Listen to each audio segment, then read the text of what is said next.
So after completion of plaster work, PCC, flooring का जितना काम होता है ग्रे स्ट्रक्चर में, वुड वर्क एंड डोर्स का काम स्टार्ट होता है। और नॉर्मली जो प्रैक्टिस इस टाइम पे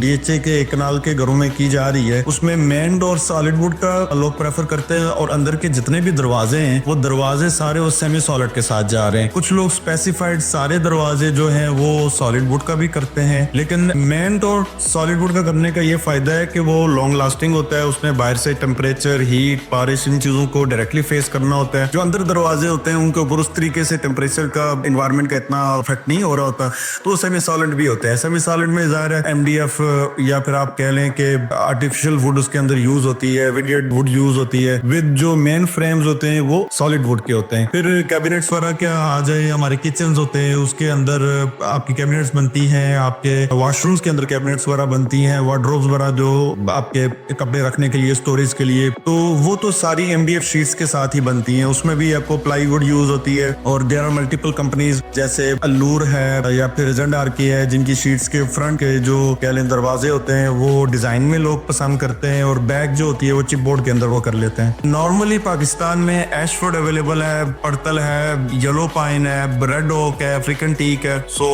अगर लोकली बात की जाए तो हमारे पास दियार भी अवेलेबल है, कश्मीरी दियार है, अफगानी दियार है। सो वुड वर्क का जो स्टेज है वो डेफिनेटली उसमें एक रॉ स्टेज है, लकड़ी खरीदी जाती है, सारी फैब्रिकेशन या तो वर्कशॉप में होती है या फिर आप अपने घर पे भी उस कारपेंटर के साथ उसकी सारी डिजाइन जो आपने फाइनल किए हैं वो आप उसको दें और वो इस सारे स्टेज को फिर कंप्लीट करता है। डेफिनेटली जब वुड वर्क सारा कंप्लीट हो जाता है, इसमें एक और टेक्निकल पॉइंट है कि जो चौकाट होती है दरवाजे का जो फ्रेम होता है वो कुछ लोग प्रेफर करते हैं कि वो लोहे की हो, लेकिन अब जो दोबारा ट्रेंड आ रहा है उसके अंदर अब चौकाट भी सारी, पहले तो मेन डोर की सिर्फ वुड की होती थी लेकिन अब सारे घर की ही वो दोबारा लकड़ी की ही चौकाट्स वगैरह बना रहे। सो इस स्टेज के ऊपर भी पूरी नजर रखनी चाहिए, इसमें वेस्टेज ऑफ वुड और ये सारी चीजें हो सकती हैं, तो definitely another stage to complete in a very keen supervision.